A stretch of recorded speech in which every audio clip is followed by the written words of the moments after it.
25 must-know tips for new and experienced Scrum Masters. Let's dive in. Tip number 1, learn from other Scrum Masters. Doesn't matter if you're new or experienced, there's always something to learn. Observe other Scrum Masters, your colleagues, your friends. Join Facebook, LinkedIn groups, Agile groups, Scrum groups. Participate in the community, get to know other Scrum Masters, and really share knowledge and also learn from these Scrum Masters. Tip number 2, read. Read Scrum books, Agile books. You can watch this video to get a good list of must-read titles, must-read books for Scrum Masters. Tip number 3, read the Scrum Guide, the latest version of the Scrum Guide, Scrum Guide 2020, at least 10 times. I'm not joking.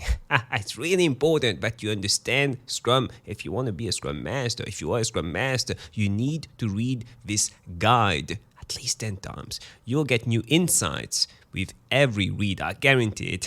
Really understand what you're reading also. Tip number 4, do one-to-one coaching calls with each team member.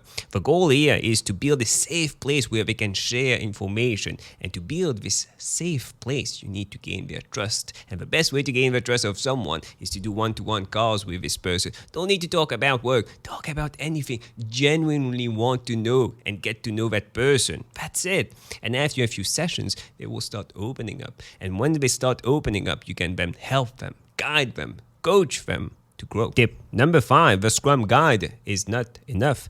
Scrum is also about Agile, so read the Agile Manifesto, the 4 values, the 12 principles. Really internalize the Agile Manifesto. Agile, Scrum, a big part of it is this shift in mindset that you'll need to go through and that you can also support and coach your team to go through. Tip number 6, adding additional people to late running projects almost always delays them even further. Tip number 7, the Scrum Master is not the manager or the master of a Scrum team, but the master of a process. The team should be self-managed, self-organized. They decide what to build, how to build it, who builds it, and by when to build it. And as a Scrum Master, you should support them into gaining this autonomy. Tip number 8, beware of stakeholders, outsiders, trying to prevent the team from being self-managed and self-organized. Shield the team and also teach, coach the product owner on how to handle or manage stakeholders. Tip number 9, ensure that the team has a definition of ready and a definition of done. Tip number 10, always be learning. I recently surveyed 154 Scrum Masters and was really surprised to know that most of them spend less than 30 minutes per day learning. Don't be this kind of Scrum Master. Read books, articles, watch videos, watch my videos on YouTube. Keep learning every single day. Agile and Scrum are both about continuous improvement, and we are not only talking about the product or the process here, but also you should have clear goals on how to improve every single day.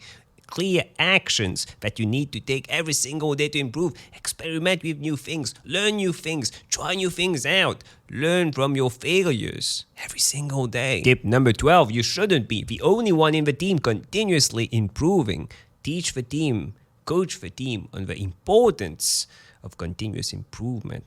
And the same thing applies to them. They should have clear goals on how to improve and take actions every single day on that. Tip number 13, the Scrum team should be cross-functional, meaning that together as a team, they should have all the skills and knowledge required to build the product. Tip number 14, also coach team members in being more T-shaped. Someone who is T-shaped is really good at a particular task or as a particular skill, but can also do other tasks quite efficiently.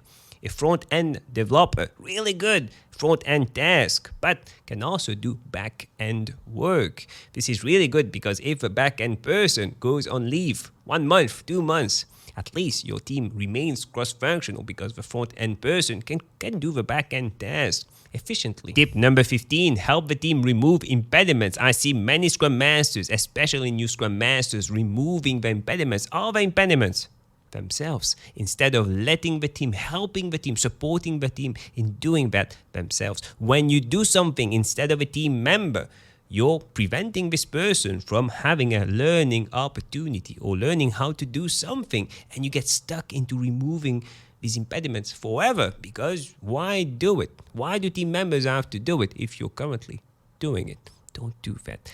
Coach the team, help the team into removing these impediments. Your goal and your role as a Scrum Master is to ensure that these impediments are tackled and not ignored by the team, and helping them obviously remove these impediments. Tip number 16, consistency is more important than intensity.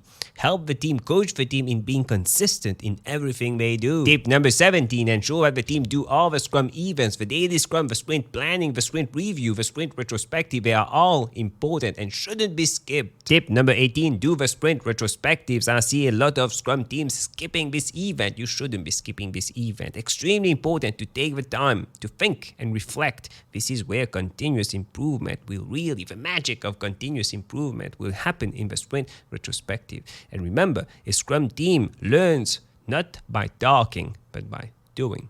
Remember to end the sprint retrospectives, each event, with a clear list of actions that you will take, team members, the team as a whole will take to really improve the next sprint. Number 19, ask questions rather than instruct. Tip number 20, ensure that the team has a team agreement where all their values, principles, behaviors, how they work together is stored.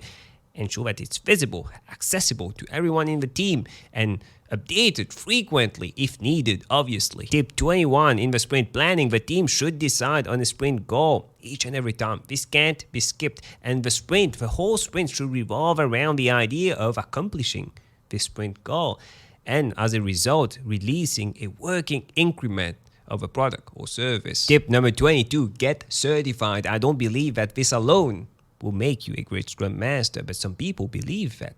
And this will also give a perception that you are a good Scrum Master because you have these certifications. And perception is really powerful if used well. Tip number 23, coach the team in understanding that failure is okay.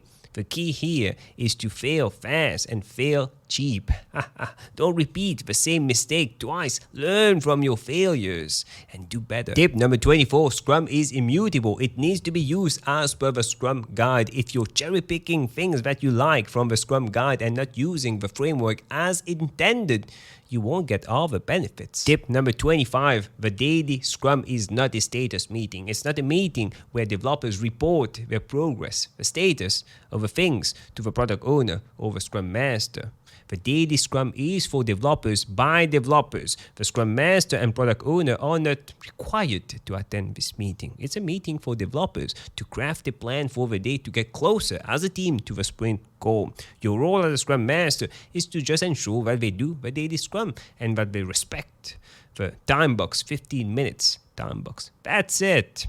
If you want more tips, insights on Agile Scrum personal growth, click on the video that stands out the most on the screen right now, and I'll see you in a few seconds.